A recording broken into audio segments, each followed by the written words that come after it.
Lang gid naton mga kauturan na batian si Engineer Ronnie Haron Albao nga nagarepresentar kag katapo sang Islam bago lang niya ginpahayag nga nahanungod sa iya si Ginoong Jesucristo hindi Dios.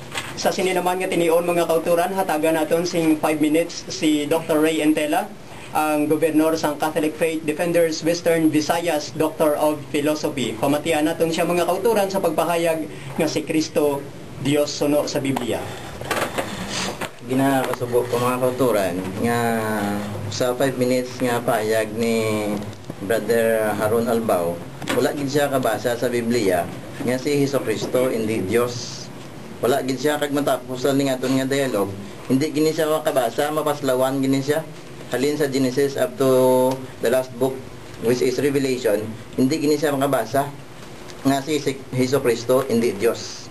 Tandaan niyo naman kauturan, hindi na mabasa hasta matapos sa ton nga dialogue. Kag balik-balikon ko na sa pag-remind sa iya nga kung diin mabasa sa Biblia nga nagsiling si Jesucristo o kung ang mga disipulos o kung mga writers sa Biblia nga si Jesucristo hindi Diyos. Pero nga itong ginabasa din mga kuturan sa Biblia nga si Jesucristo Diyos. Kag ginasiling da sa John 1:1, in the beginning was the Word, and the Word was with God, and the Word was God. So, ang Biblia nga ginabasa, tadiya kapital niya nga God ang kay Jesus Christ, hindi a small letter nga G. Or else, kung small letter G, nga pero palapnag sing Jehovah's Witnesses, ti pati nagtasing madamo nga Diyos kay siling first commandment na you shall have no other gods but me. Pero ang rendition sa John 1:1 niya nga the Word was with God and the Word was God. Pero sa verse 14, and the Word became flesh and dwelt among us. Ang pulong nga Dios nagpakatawo kag nagpuyo upod sa aton. Amo na yang napaslawan sa paghangop sa aton utod diri nga si Engineer Albao nga silingati ko si Jesucristo Dios nga nagsiling sa Luke 24:39, tanawa ako kay wala ako ya sing kay may flesh and bones ako ya. Siling niya sa John 4:24, God is a spirit and his worshippers must worship him in spirit and in truth. Ini nagapakita lamang mga kuturan sang hindi pala pag-tukib kisang anong ginhambal sa Biblia. Kay kung balikon dito sa John 1:1, Jesus Christ existed as a spirit with the Father before the creation of the world. In fact, sa John 1:3, Jesus Christ was with the Father when He created the world, and it is said that nothing was created without Christ, without Him.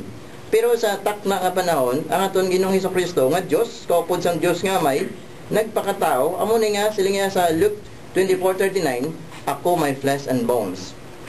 Now, sa John 17:3 nga ginsiling to kay na siling ni Jesucristo, this is eternal life. Amo ining kabuhi nga walay katapusan. To know you, Father, the only true God, and Jesus Christ, whom you have sent.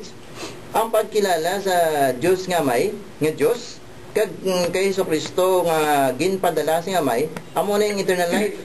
Kag sino si Jesucristo? Dra mismo sa John 1:1, ginsiling nga, He is God. Now,